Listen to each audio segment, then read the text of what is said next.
Ladies and gentlemen, I'm live.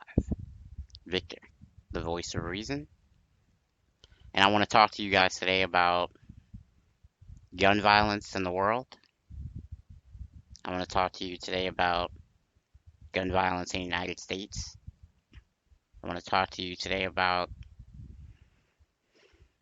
fun things like sports, video games, and the overall climate of the world. Why I think you shouldn't judge everything that you see as fact or fiction. I think you should look for things yourself. First of all, I got to talk to you guys about Charles Kinsey. I got to talk to you about Charles Kinsey because he is a behavioral scientist who was sitting down, laying down on the ground, doing his job, caring for his patient who was in distress.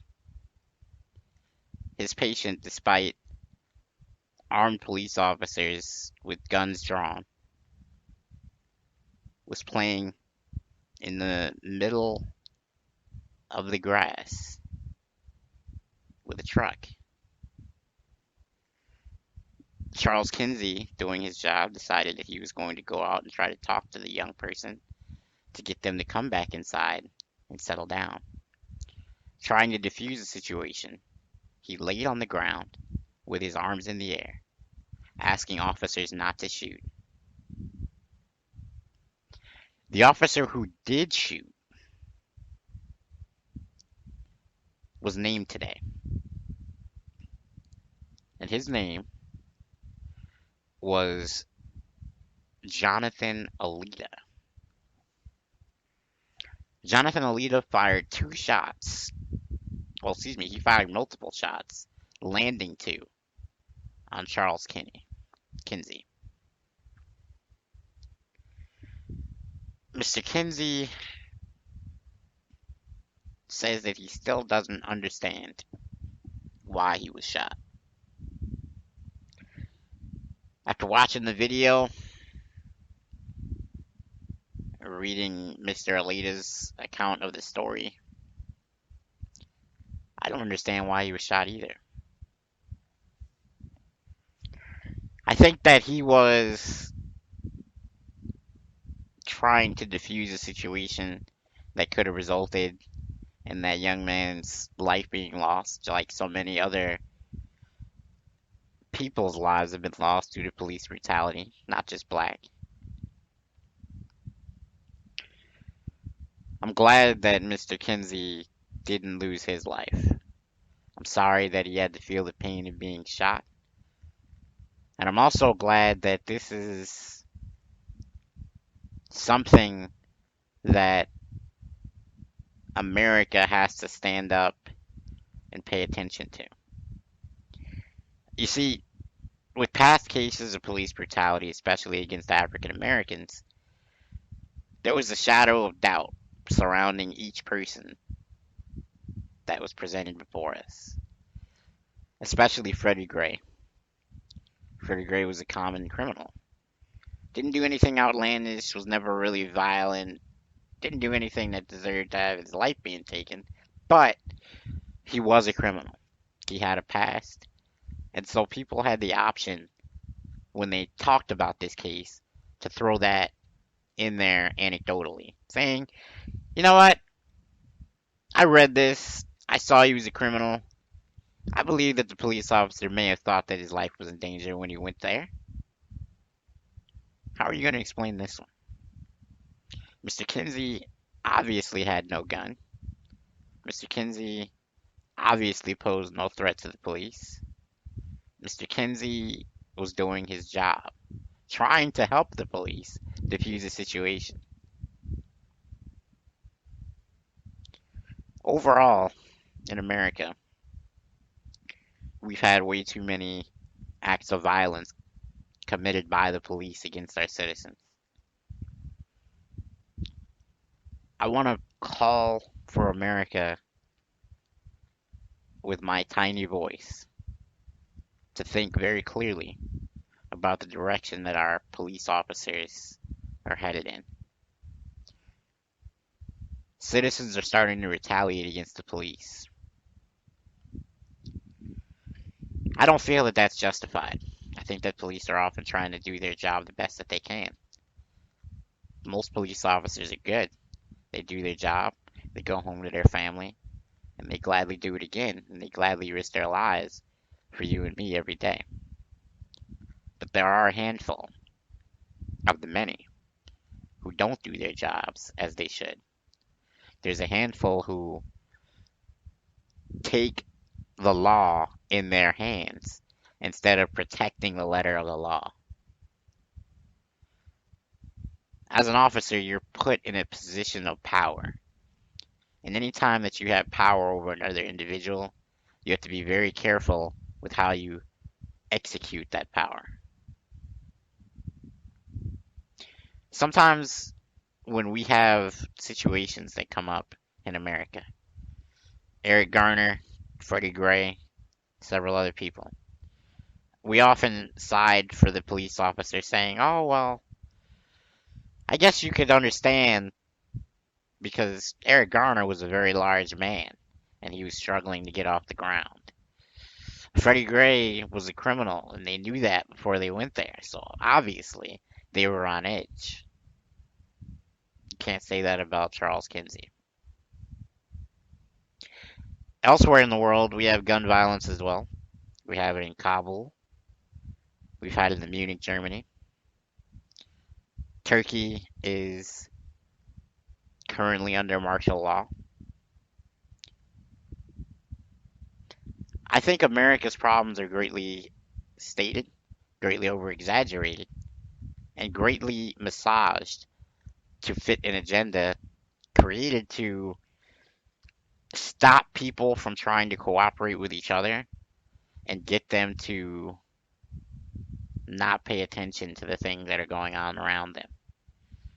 I believe that the same thing happened in the past where the media and politicians, maybe those at power, tried to get Americans to not pay attention to the things that were going on around them and let laws be passed, let things happen that otherwise America's population would be in uproar about.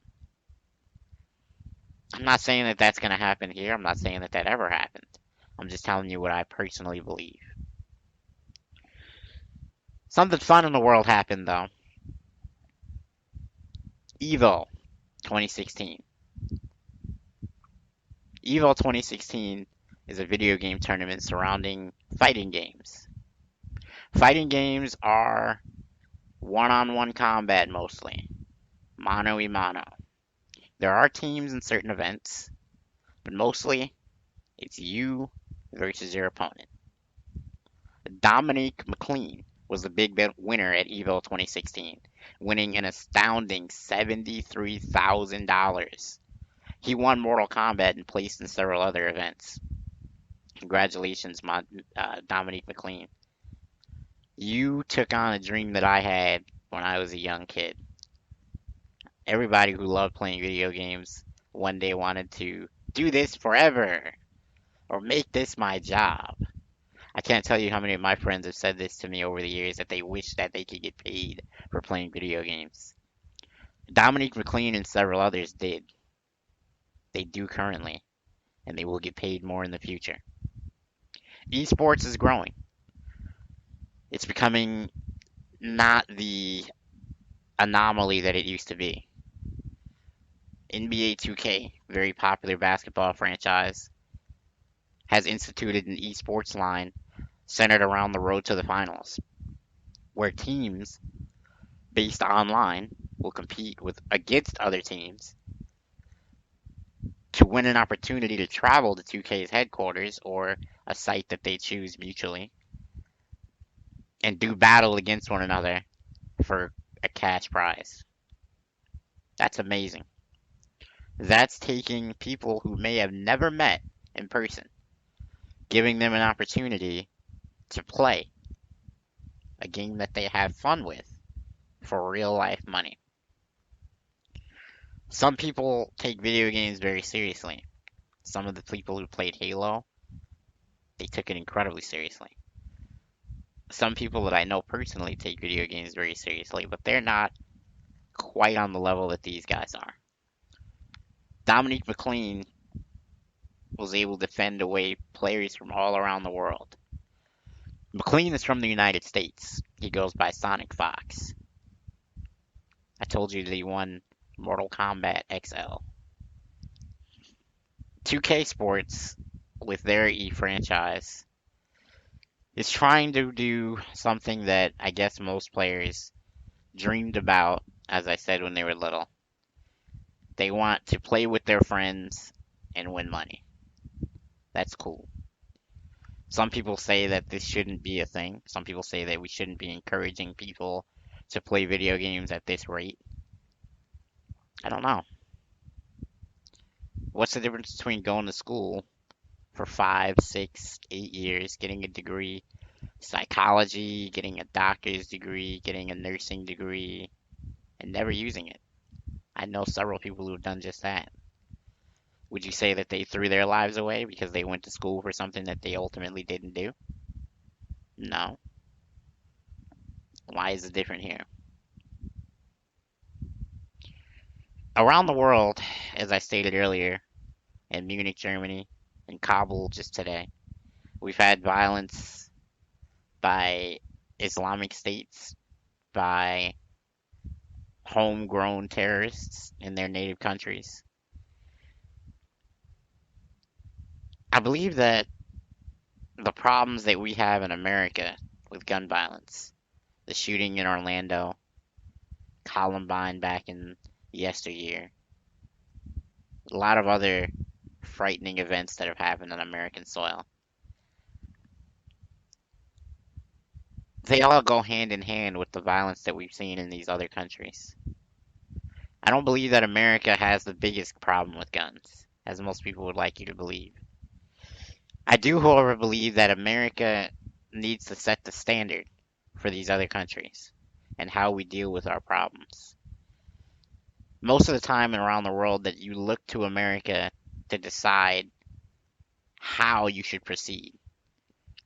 Some people think that America should stay away from that role in the world. But it's because America's looked at as the greatest country in the world that they have that responsibility to pave the way on a lot of issues. America is thought to be the land of the free and the home of the brave. I want to ask everybody who ever listens to this, do you believe that it's brave to have an assault rifle and kill innocent people because you have a bad day? Do you believe that you could have stopped this person if you had a handgun? Do you believe that this person would have done as much violence if he only had a handgun? I don't know. I don't know what the proper course is with guns in America or around the world, but I do know that no one needs an AR-15. No one needs a gun that can hold 100 bullets. Why? No one needs an automatic rifle. There's no reason for this. Never in the history of hunting will you use an AR-15 to kill something. You want a silent shot or a one shot down, as most hunters would tell you. You cannot justify it for that. You cannot justify an automatic rifle for any reason other than just to say, hey, look at my gun. It's cool. Do you think the families of the victims in Orlando thought that that gun was cool? Do you think the victims in Munich, Germany think that that gun was cool?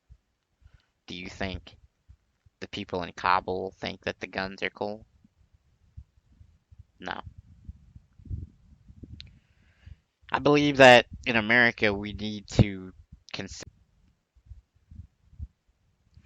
Alright, ladies and gentlemen,